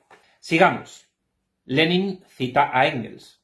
Así pues, República Unitaria, escribe Engels, desarrollando las ideas programáticas del marxismo sobre el Estado, pero no en el sentido de la República Francesa actual, que no es más que el imperio sin emperador fundado en 1798. De 1792 a 1798, todo departamento francés, toda comuna, Gemeinde, poseía completa autonomía, según el modelo norteamericano, y eso es lo que debemos tener también nosotros. Norteamérica y la Primera República Francesa nos demostraron, y hoy Canadá, Australia y otras colonias inglesas nos lo demuestran aún, cómo hay que organizar la autonomía y cómo se puede prescindir de la burocracia. Atención, a lo que acaba de decir Engels. Norteamérica y la Primera República Francesa nos demostraron, y hoy Canadá, Australia y otras colonias inglesas nos lo demuestran aún, cómo hay que organizar la autonomía y cómo se puede prescindir de la burocracia. Y lo que está diciendo Engels es que Canadá y Australia, como colonias del Imperio Británico de entonces, funcionaban internamente con autonomía regional y municipal, pero unitariamente, centralistamente, como colonias, al mismo tiempo formando parte del Imperio Británico. Digámoslo así, porque hay un Gustavo Buenista, que antes era hippie, llamado Luis Carlos Martín Jiménez, que contrapone la olización atómica de la Revolución Francesa con la olización anatómica del Imperio Español. Sin darse cuenta, Luis Carlos, que de la misma manera en que imperio generador e imperio depredador no son antitéticos, es decir, puede existir un imperio que sea al mismo tiempo generador y depredador, como es el caso de Estados Unidos, y puede haber imperios generadores que depreden, como hacía el imperio generador español con las minas del Potosí, por ejemplo, y puede haber imperios depredadores, como el imperio británico, que genere, como generó a través de la red de ferrocarriles en el Raj británico, lo que luego serían las bases industriales tecnológicas de la futura unidad de la India como Estado independiente. Pues bien, Luis Carlos, que tú tampoco te enteras de mucho y además eres otro que tampoco quiere debatir conmigo. Acuérdate que una amiga común, a la cual quiero mucho, te dijo una vez que por qué no debatías conmigo y tú dijiste que no lo hacías porque yo hablaba mucho. Yo no sé cuál es más patética, si la excusa de Roberto Vaquero de que le he insultado y he insultado al Frente Obrero, cosa que es falsa y ni ha podido demostrar, y cuando se lo preguntan bloquea gente, o la tuya de que no debates conmigo porque yo hablo mucho. Tú, precisamente tú, que eres profesor de secundaria y eso hace que hables mucho y que además cuando estás en un debate con gente, y eso la gente lo puede comprobar en los vídeos, interrumpes constantemente y te pones agresivo, tratando de copiar los modos del maestro bueno. Luis Carlos, la olización anatómica y la olización atómica no son incompatibles. Y esta descripción que hace Engels de la autonomía municipal y regional en colonias como Australia o Canadá dentro del Imperio Británico lo ejemplifica dentro de lo que es el modo de producción capitalista. Es decir, la olización anatómica de todo el conjunto global del Imperio Británico es compatible con la olización atómica no solo internamente de las colonias, sino en el sentido de que todos los pobladores del imperio eran súbditos de la reina.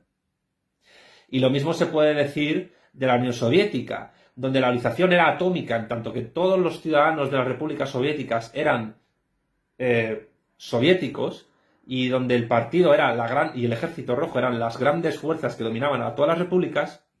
Y al mismo tiempo había una olización anatómica, en tanto que cada república tenía su propia legislación, su propio himno y tenía derecho a secesionarse. Cosa que luego fue una desgracia, pero bueno. E incluso la Jacobina República Popular China actualmente, que se reconoce como un Estado unitario, al mismo tiempo se reconoce étnicamente como un Estado plurinacional, donde sin embargo todas las etnias de China, todos los ciudadanos chinos que forman parte de esas etnias son eso, ciudadanos de la República Popular China.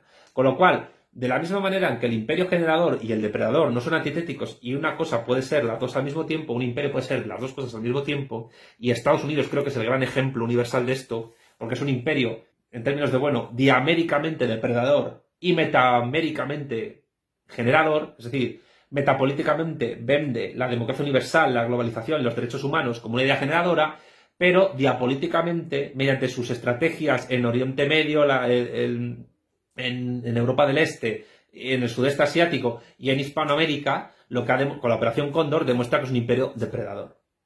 Pues lo mismo ocurre con la olización atómica y la anatómica, se pueden dar a la vez. Y no pasa nada. Incluso la misma Francia, que fue la que inventó la olización atómica en la Revolución Francesa, ejercía una cierta olización anatómica con las colonias y al mismo tiempo, pues, con países que luego se independizaron enseguida de ellos. Por ejemplo, la colonia esclavista de Haití, en la isla de la Española. Porque Napoleón, el Código Civil y la ciudadanía francesa lo aplicó a todos los ciudadanos del imperio y a muchos estados títeres, pero nunca se aplicó, en las colonias, en África. Y la Jacobina Francia jamás aplicó la olización atómica, sino anatómica en Haití. Y eso conllevó luego, precisamente, la revolución haitiana anticolonial y su independencia. Que luego esa república haitiana intentó convertirse en un imperio absorbiendo a la República Dominicana. Con lo cual ahí vemos donde lo atómico y lo anatómico se combinan y se entretejen. No son incompatibles una cosa con otra. Luis Carlos, en serio, a ver si aprendes dialéctica de una santa vez. Bien, continuemos. Dice ahora Engels. Y esta autonomía provincial y municipal es mucho más libre que, por ejemplo, el federalismo suizo, donde el cantón goza ciertamente de gran independencia respecto a la federación, es decir, respecto al Estado federativo en conjunto, pero también respecto al distrito y al municipio. Los gobiernos cantonales nombran jefes de policía de distrito y prefectos, cosa absolutamente desconocida en los países de habla inglesa, y a lo que en el futuro también nosotros debemos oponernos decididamente, así como a los consejeros provinciales y gubernamentales prusianos, los comisarios, los jefes de policía, los gobernadores y en general todos los funcionarios nombrados desde arriba. De acuerdo con esto, Engels, continúa Lenin, propone que el punto del programa sobre la autonomía se formule del modo siguiente. Engels: completa autonomía para la provincia, distrito y municipio con funcionarios elegidos por sufragio universal. Supresión de todas las autoridades locales y provinciales nombradas por el Estado. Es decir, sería algo parecido a decir, en el caso español, completa autonomía para la provincia, para la comarca y para el municipio, con funcionarios, no sé si elegidos por sufragio universal, pero sí por un concurso serio, o por un examen serio, no como quiere hacer Manuel Castells en la Universidad Española ahora, pero supresión de todas las autoridades autonómicas y de las ciudades autónomas de Ceuta y Melilla nombradas por el Estado. Es decir, jacobinismo puro aplicado a España, olización atómica aplicada a la nación española, sin pasar por el federalismo. Continúa Lenin. En Pravda, suspendida por el gobierno de Kerensky y otros ministros, entre comillas, socialistas, número 68 del 28 de mayo de 1917, véase Vladimir Ilich Lenin, una cuestión de principios, obras, tomo 24, esto es nota de la editorial, sigue Lenin: hube de señalar ya cómo, en este punto, bien entendido que no es ni mucho menos solamente en este, nuestros representantes pseudo-socialistas de una pseudo-democracia pseudo-revolucionaria se han desviado escandalosamente, cursiva de Lenin, del democratismo. Se comprende que hombres que se han vinculado con una, entre comillas, coalición a la burguesía imperialista hayan permanecido sordos a estas indicaciones. Es sobremanera importante señalar que Engels, con hechos a la vista, basándose en los ejemplos más precisos, refuta el prejuicio extraordinariamente extendido, sobre todo en la democracia pequeño burguesa, de que la República Federativa implica incuestionablemente mayor libertad que la República Centralista. Todo esto también aparece en mi libro, El marxismo, la cuestión nacional española. Son citas que aparecen en mi libro. Esto es falso, dice Lenin. Los hechos citados por Engels con referencia a la República Centralista Francesa de 1792 a 1798 y a la República Federativa Suiza desmienten este prejuicio. La República Centralista realmente democrática dio, cursiva de Lenin, mayor libertad que la República Federativa. O dicho en otros términos, la mayor libertad local, provincial, etc., que se conoce en la historia, la ha dado la República Centralista, cursiva de Lenin centralista, y no la República Federativa. Es decir, ¿el federalismo qué es? El federalismo es la esclavitud a los poderes, la esclavitud del pueblo a los poderes locales.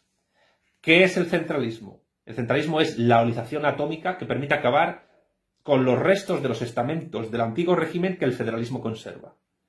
Por eso, para un marxista, el proyecto del federalismo en España, defendido por la izquierda indefinida, muchos liberales, por ejemplo Daniel Lacalle, Daniel Lacalle III, que defiende que la solución al problema vasco es que haya 17 problemas vascos, básicamente, y lo que defiende la socialdemocracia, el PSOE, no es más que la defensa de proyectos que son enemigos de nuestro proyecto comunista.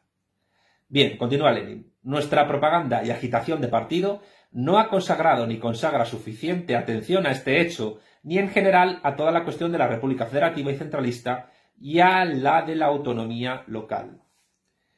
Punto 5 del libro. Prólogo de 1891 a la Guerra Civil de Marx. Se refiere al texto de Marx, La Guerra Civil en Francia. En el prólogo a la tercera edición de la Guerra Civil en Francia, este prólogo lleva la fecha de 18 de marzo de 1891 y fue publicado por vez primera en la revista Neue Zeit, Engels, a la par que hace de paso algunas interesantes observaciones acerca de cuestiones relacionadas con la actitud hacia el Estado, traza con notable relieve un resumen de las enseñanzas de la Comuna. Se trata de la introducción de Federico Engels al libro de Carlos Marx, La Guerra Civil en Francia. Este resumen enriquecido, acabo de leer una nota al pie de página, continúa Lenin, por toda la experiencia del periodo de 20 años que separaba a su autor de la Comuna y dirigido especialmente contra la fe supersticiosa en el Estado, comillas de Lenin, tan difundida en Alemania, puede ser llamado con justicia la última palabra, cursiva de Lenin en última palabra, del marxismo respecto a la cuestión que estamos examinando. Cita de Engels. En Francia, señala Engels, los obreros, después de cada revolución, están armados. Por eso el desarme de los obreros era el primer mandamiento de los burgueses que se hallaban al frente del Estado. De aquí el que, después de cada revolución ganada por los obreros, se llevara a cabo una nueva lucha que acababa con la derrota de estos. Continúa Lenin. El balance de la experiencia de las revoluciones burguesas es tan corto como expresivo. El quid de la cuestión, entre otras cosas, también en lo que afecta a la cuestión del Estado, ¿tiene la clase oprimida armas? Aparece enfocado aquí de un modo admirable. Este quid de la cuestión es precisamente el que eluden con mayor frecuencia lo mismo los profesores influidos por la ideología burguesa que los demócratas pequeñoburgueses. En la Revolución Rusa de 1917 correspondió al menchevique y también marxista Tsereteli un honor a lo Cavaignac, de descubrir este secreto de las revoluciones burguesas. En su discurso, entre comillas, histórico, del 11 de junio, a Tsereteli se le escapó el secreto de la decisión de la burguesía de desarmar a los obreros de Petrogrado, presentando naturalmente esta decisión como suya y como necesidad, entre comillas, del Estado en general. El histórico discurso de Tsereteli del 11 de junio será, naturalmente, para todo historiador de la Revolución de 1917, una de las pruebas más palpables de cómo el bloque de socialrevolucionarios y mencheviques, acaudillado por el señor Tsereteli, se pasó al lado de la burguesía contra el proletariado revolucionario. Otra de las observaciones incidentales de Engels, relacionada también con la cuestión del Estado, se refiere a la religión. Es sabido que la socialdemocracia alemana, a medida que se hundía en la charca, haciéndose más y más oportunista, derivaba cada vez con mayor frecuencia a una torcida interpretación filistea de la célebre fórmula que declara la religión asunto de incumbencia privada. En efecto, esta fórmula se interpretaba como si la cuestión de la religión fuese un asunto de incumbencia privada, también para el partido del proletariado revolucionario. Contra esta traición completa al programa revolucionario del proletariado se levantó Engels, que en 1891 solo podía observar los gérmenes más tenues, en cursiva lo de más tenues, por parte de Lenin, de oportunismo en su partido y que por tanto se expresaba con mayor cautela. Cita de Engels. Como los miembros de la Comuna eran todos, casi sin excepción, obreros o representantes reconocidos de los obreros, sus acuerdos se distinguían por un carácter marcadamente proletario. Una parte de sus decretos eran reformas que la burguesía republicana no se había atrevido a implantar por vil cobardía y que echaban los cimientos indispensables para la libre acción de la clase obrera, como por ejemplo la implantación del principio de que, cursiva de Engels, con respecto al Estado, la religión es un asunto de incumbencia puramente privada. Otros iban encaminados a salvaguardar directamente los intereses de la clase obrera y en parte socavaban profundamente el viejo orden social. Engels subraya intencionadamente las palabras con respecto al Estado, asestando con ello un golpe certero al oportunismo alemán, que declaraba la religión un asunto de incumbencia privada con respecto al partido, cursiva de Lenin, y con ello rebajaba el partido del proletariado revolucionario al nivel del más vulgar filisteísmo, entre comillas, de Lenin libre pensador, dispuesto a tolerar el aconfesionalismo, pero que renuncia a la misión, en cursiva de Lenin, del partido, de luchar contra el opio religioso que embrutece al pueblo. El futuro historiador de la socialdemocracia alemana, al investigar las raíces de su vergonzosa bancarrota en 1914, encontrará no pocos materiales interesantes sobre esta cuestión, comenzando por las evasivas declaraciones que se contienen en los artículos del jefe ideológico del partido, Kautsky, en las que se abre de par en par las puertas al oportunismo y acabando por la actitud del partido ante los Wunderkirche Bewegung, movimiento en pro de la separación de los particulares de la Iglesia, en 1913. Pero volvamos a cómo Engels, 20 años después de la Comuna, resumió sus enseñanzas para el proletariado militante. He aquí las enseñanzas que Engels destaca en primer plano. Precisamente la fuerza opresora del antiguo gobierno centralista, el ejército, la policía política y la burocracia que Napoleón había creado en 1798 y que desde entonces había sido heredada por todos los nuevos gobiernos como un instrumento grato, empleándolo contra sus enemigos, precisamente esta fuerza debía ser derrumbada en toda Francia, como había sido derrumbada ya en París.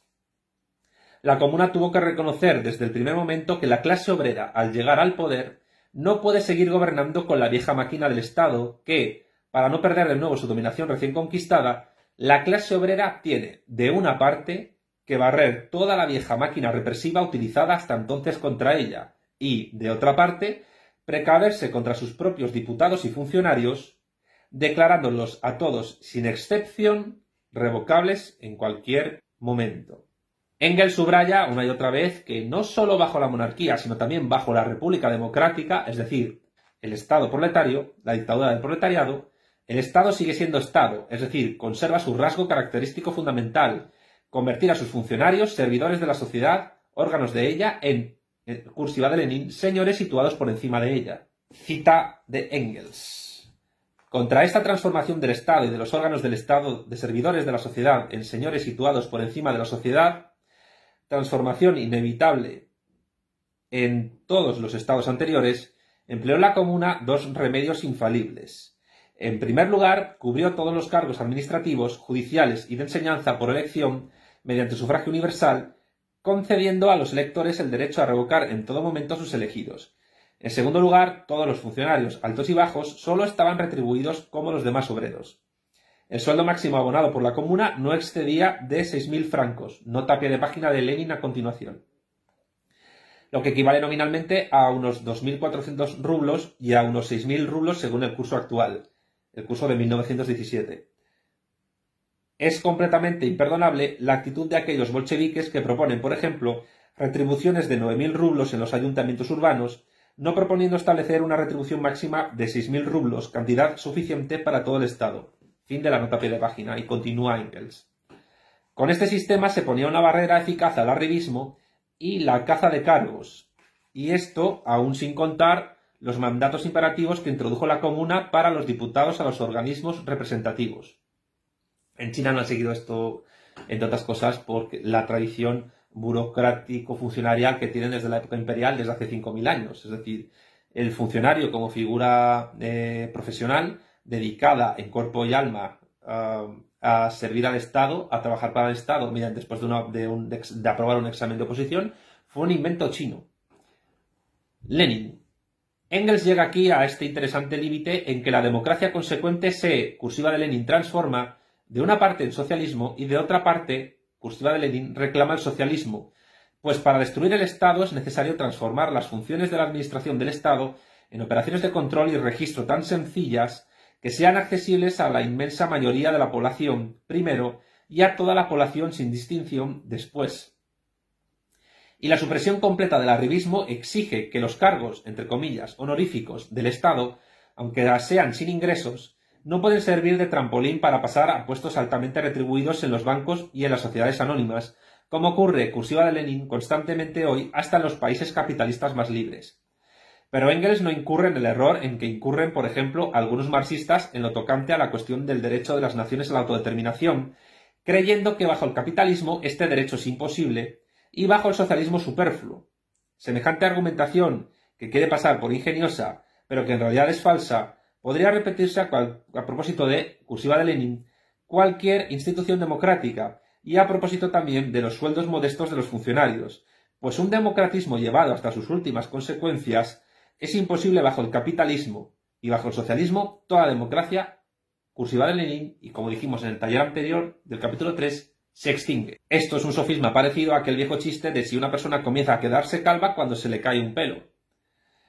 El desarrollo de la democracia, cursiva de Lenin, hasta sus últimas consecuencias, la indagación de las, cursiva de Lenin, formas de este desarrollo, su comprobación en, cursiva de Lenin, la práctica, etc., todo esto forma parte integrante de las tareas de la lucha por la revolución social. Por separado, ningún democratismo da como resultante el socialismo.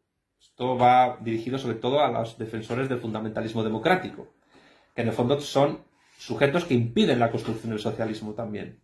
Sigue Lenin. Pero en la práctica, el democratismo no se toma nunca, entre comillas, por separado, sino que se toma siempre, entre comillas, en bloque, influyendo también sobre la economía, acelerando su transformación y cayendo él mismo bajo la influencia del desarrollo económico, etc. Tal es la dialéctica de la historia viva. Engels prosigue, cita de Engels.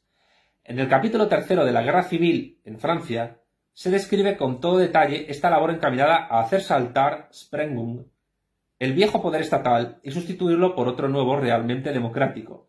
Sin embargo, era necesario detenerse a examinar aquí brevemente algunos de los rasgos de esta sustitución, por ser precisamente en Alemania donde la fe supersticiosa en el Estado se ha trasplantado del campo filosófico a la conciencia general de la burguesía e incluso a la de muchos obreros. Según la concepción filosófica, el Estado es la realización de la idea, o sea, traducido al lenguaje filosófico, el reino de Dios sobre la tierra, el campo en que se hacen o deben hacerse realidad la eterna verdad y la eterna justicia.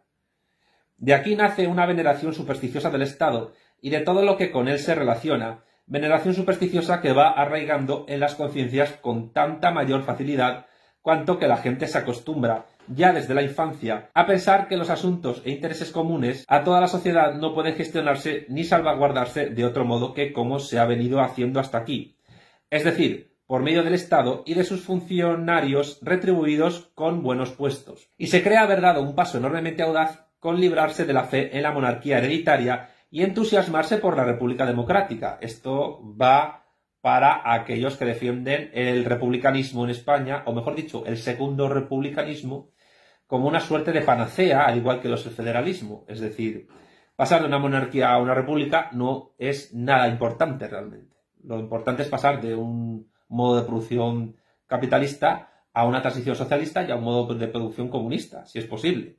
No pasar de una monarquía a una república, porque incluso una república española, una tercera república española, puede estar peor gestionada, peor gobernada, peor administrada, incluso ser muchísimo más miserable, pobre y abyecta que la monarquía actual, que ya es decir, ahí está Juan Carlos y sus problemas legales que todos conocemos gracias a las confesiones de Corina al excomisario y exespía, el señor Villarejo. Continúa Engels. En realidad, el Estado no es más que una máquina para la opresión de una clase por otra, lo mismo en la República Democrática que bajo la monarquía, y en el mejor de los casos, un mal que se transmite hereditariamente al proletariado que haya triunfado en su lucha por la dominación de clase. El proletariado victorioso, lo mismo que lo hizo la Comuna, no podrá por menos de amputar inmediatamente los lados peores de este mal, entre tanto que una generación futura, in illo tempore, educada en condiciones sociales nuevas y libres, no sabemos en qué sentido Engels se refiere aquí a libres, puede deshacerse de todo ese trasto viejo del Estado, que todavía no es viejo, está bien presente. Engels prevenía a los alemanes para que, en caso de sustitución de la monarquía por la república, no olvidasen los fundamentos del socialismo sobre la cuestión del Estado en general. Hoy sus advertencias parecen una lección directa a los señores Tsereteli y Chernov, que en su práctica coalicionista, entre comillas coalicionista por parte de Lenin, revelan una fe supersticiosa en el Estado y una veneración supersticiosa por él. Dos observaciones más. 1. Si Engels dice que bajo la República Democrática el Estado sigue siendo, entre comillas, lo mismo que bajo la monarquía, una máquina para la opresión de una clase por otra, citando Lenin a Engels, esto no significa en modo alguno que la cursiva de Lenin forma de opresión sea indiferente para el proletariado, como, entre comillas, enseñan algunos anarquistas. Una cursiva de Lenin forma de lucha de clases y de opresión de clase más amplia, más libre, más abierta, facilita en proporciones gigantescas la misión del proletariado en la lucha por la destrucción de las clases en general. Y 2. La cuestión de por qué solamente una nueva generación estará en condiciones de deshacerse en absoluto de todo este trasto viejo del Estado es una cuestión relacionada con la superación de la democracia que pasamos a examinar. Superación de la democracia, tema polémico, parte polémica de este capítulo. 6. Engels sobre la superación de la democracia. Continúa Lenin. Engels se expresó acerca de esto en relación con la cuestión de la inexactitud, cursiva de Lenin, científica, de la denominación de, entre comillas, socialdemócrata. En el prólogo a la edición de sus artículos de la década de 1870 sobre diversos temas, predominantemente de carácter, entre comillas, internacional, internacionales aus dem Volksstaat, temas internacionales del Estado Popular, prólogo fechado el 3 de enero de 1894, es decir, escrito año y medio antes de morir Engels, este escribía que en todos los artículos se emplea la palabra entre comillas comunista y no la de entre comillas socialdemócrata, pues por aquel entonces socialdemócratas se llamaban los prudonistas en Francia y los lasallianos en Alemania.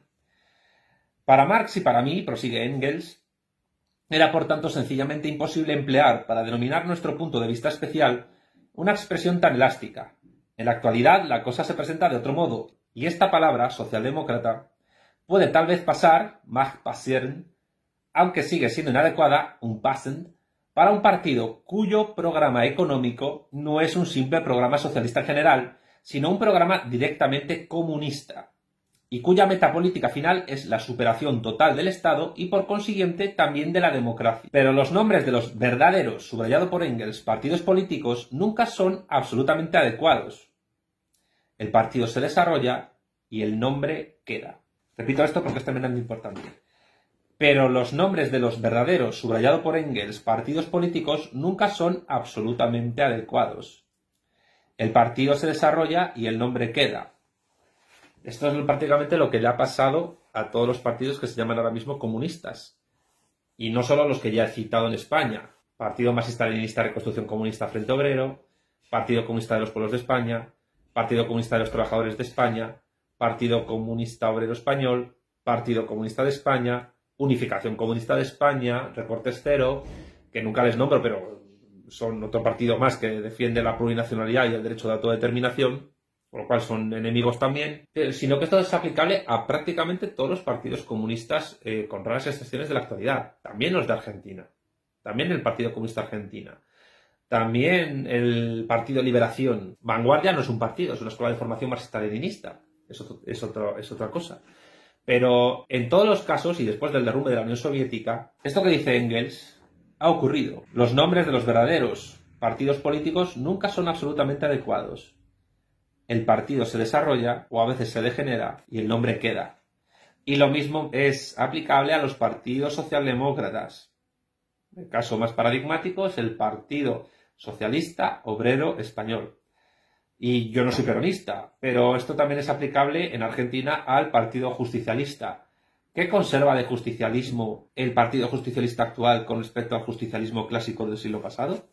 Ahí dejo la cuestión, que tendrá que ser analizado por peronistas o por gente no peronista, pero que sepa de algo de historia de Argentina y de historia del justicialismo y de teoría justicialista. Pero sigamos.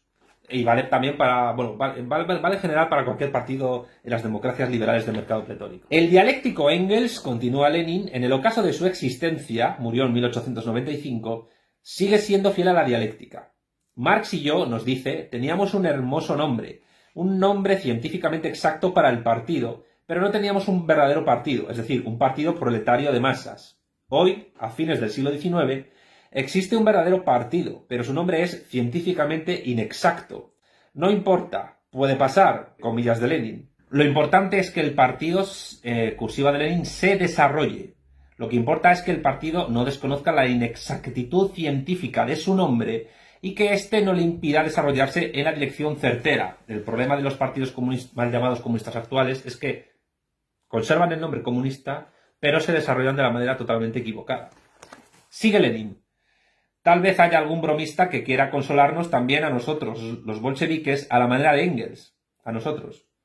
Nosotros tenemos un verdadero partido que se desarrolla excelentemente. Puede, entre comillas de Lenin, pasar, por tanto, también una palabra tan sin sentido, tan monstruosa como la palabra, entre comillas, bolchevique, que no expresa absolutamente nada, fuera de la circunstancia puramente accidental, esto lo reconoce el propio Lenin, de que en el Congreso de Bruselas-Londres de 1903 tuvimos nosotros la mayoría.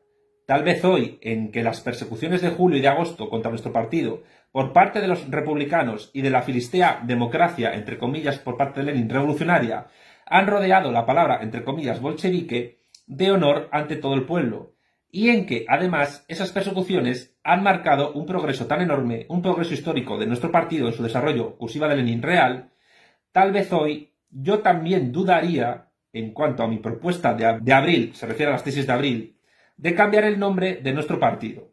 Tal vez propondría a mis camaradas una, entre comillas, transacción. llamarnos Partido Comunista y dejar entre paréntesis la palabra bolchevique, que fue como se llamó el partido realmente hasta la muerte de Stalin. Partido Comunista Bolchevique, luego, cuando la URSS se creó, Partido Comunista Bolchevique de la Unión de Repúblicas Socialistas Soviéticas. Y fue con el traidor negro legendario Nikita Khrushchev, que no es otra cosa que el Bartolomé de las Casas del Imperio Soviético, cuando el Partido Comunista Bolchevique de la Unión de Repúblicas Socialistas Soviéticas pasó a llamarse simplemente Partido Comunista de la Unión Soviética. Y ese cambio de nombre no es baladí. Ese cambio de nombre obedece a un cambio de estrategia y de táctica política por parte de ese partido que en el transcurso de la Guerra Fría defiende la coexistencia pacífica con Estados Unidos al mismo tiempo que renuncia realmente al desarrollo de la doctrina marxista-leninista y del materialismo, anquilosándose el materialismo dialéctico, convirtiéndose en una escolástica gnóstica repugnante y teniendo confrontaciones, también es cierto que inevitables, con la República Popular China, que en cierto sentido sí ha logrado desarrollar el marxismo-leninismo y el materialismo dialéctico a su manera, y a las pruebas me remito por cómo está ahora China y dónde está la Unión Soviética. Eso lo digo para la gente que habla de revisionismo respecto de China, etcétera. Vamos a ver. La cuestión del revisionismo. Cada estado, cada país aplica el marxismo según su propia idiosincrasia propia, histórica, nacional. Y tratar de descalificar ese hecho, tildándoles de revisionistas, etcétera, dando a entender que solo lo que se hizo hasta Stalin o lo que dijo el señor Enver Hoxha, ya no existe la Albania comunista, Roberto Vaquero, ya no existe, no defiendas un fantasma, defiéndelo como referencia histórica, pero no como referencia de implantación política, de verdad te lo digo. Es una mamarrachada, sinceramente. Pero bueno, sigamos. Sigue Lenin. Pero la cuestión del nombre del partido es incomparablemente menos importante que la cuestión de la posición del proletariado revolucionario con respecto al Estado. En las consideraciones corrientes acerca del Estado se comete constantemente el error contra el que precave aquí Engels y que nosotros hemos señalado de paso en nuestra anterior exposición. A saber, se olvida constantemente que la destrucción del Estado es también la destrucción de la democracia, que la extinción del Estado implica la extinción de la democracia. Tanto la democracia burguesa como la democracia obrera. A primera vista, esta afirmación parece extraordinariamente extraña e incomprensible, y más en los parámetros actuales de democratismo manifiesto y globalizado, y muy amplio en la izquierda indefinida. Un democratismo que no les impide ser autoritarios cuando tienen que ejercer su presión política sobre los demás. Y no solo contra nosotros, sino también contra gente conservadora, liberales, y gente normal, en definitiva, ¿no? En la izquierda indefinida pulula gente que no es normal, que es gente extravagante, divagante, fundamentalista, que son los términos de las corrientes de izquierda indefinida que, relatan el mito de la izquierda. Pero también hay gente que está en la indefinición porque todavía no ha encontrado algo que les pueda definir. Bueno, pues ahí está el materialismo político que nosotros representamos para ayudarles a definirse. Continuamos. A primera vista, esta afirmación parece extraordinariamente extraña e incomprensible. Tal vez en alguien surja incluso el temor de si esperamos el advenimiento de una organización social en que no se acate el principio de la subordinación de la minoría a la mayoría, ya que la democracia es, precisamente, el reconocimiento de este principio.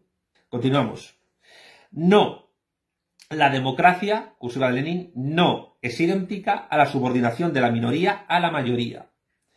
Democracia es el, cursiva de Lenin, Estado que reconoce la subordinación de la minoría a la mayoría. Es decir, una organización llamada a ejercer la, cursiva de Lenin, violencia sistemática de una clase contra otra, de una parte de la población contra otra. Nosotros nos proponemos como meta final la destrucción del Estado, es decir, de toda violencia organizada y sistemática, de toda violencia contra los hombres en general. Esto es un poco ingenuo por parte de Lenin, porque siempre tendrá que haber un poder político que ejerza la violencia contra los hombres, o por lo menos contra cierta clase de hombres, o contra todos los hombres de manera pasiva y contra algunos de manera activa. En el modo de producción comunista seguirá habiendo violencia, seguirá habiendo cárceles, en fin. Lenin es uno de nuestros grandes referentes en el marxismo, pero no es, no se escapa a ciertas ingenuidades políticas que luego la propia praxis tuvo que corregir. No esperamos el advenimiento de un orden social en el que no se acate el principio de la subordinación de la minoría a la mayoría. pero aspirando al socialismo, estamos persuadidos de que éste se convertirá gradualmente en comunismo. Y en relación con esto, desaparecerá, en esto ciertamente si hay un cierto teleologicismo en Lenin, toda necesidad de violencia sobre los hombres en general, toda necesidad de, cursiva de Lenin, subordinación de unos hombres a otros, de una parte de la población a otra, pues los hombres, cursiva de Lenin, se habituarán a observar las reglas elementales de la convivencia social, cursiva de Lenin, sin violencia y sin subordinación. Bueno, aquí hay una ingenuidad de Lenin pura y dura, esto hay que decirlo así. Para subrayar este elemento del hábito es para lo que Engels habla de una nueva, cursiva de Lenin, generación que, cita Lenin a Engels, educada en condiciones sociales nuevas y libres, pueda deshacerse de todo este trasto viejo del Estado. Cierra la cita de Engels-Lenin y él continúa. De todo Estado, inclusive el Estado democrático republicano. Para explicar esto es necesario analizar la cuestión de las bases económicas de la extinción del Estado, que es de lo que trata el capítulo 5 siguiente del libro El Estado de la Revolución. Pues bien, con esta frase acabamos la lectura, la revisión y el comentario del capítulo 4 del Estado de la Revolución de Lenin, de estos talleres que hacemos desde Buenos Aires, en Argentina, gracias a la organización Vanguardia, Escuela de Formación Marxista-Leninista, que, repito, tiene una lista de vídeos de YouTube donde se siguen todos estos talleres, desde los primeros físicos hasta estos grabados en plena pandemia global de la COVID-19, mal llamado por la reacción virus chino. Término más racista no puede haber. Porque ni siquiera sabemos si surgió en China precisamente el virus. Se ha descubierto que había aguas en las cloacas de Barcelona con coronavirus de una manera anterior a la explosión en el mercado de Wuhan. Y todavía está por ver qué tipo de coronavirus es ese, que estaba en Barcelona. Pero bueno, para eso están los científicos y los burócratas examinando esta cuestión. Pues bien, este era el taller que correspondía al mes de junio que, por ciertas coyunturas ajenas a nuestra voluntad, repito, no se pudo hacer en su momento. El siguiente taller que se haga, que será del capítulo 5 del libro, sí corresponderá al mes de julio de 2020. Así que nada, solo me queda despedirme y mandar un saludo a todos nuestros amigos, enemigos, camaradas, simpatizantes, adversarios, gente indiferente que nos ve por curiosidad y, en fin, salud.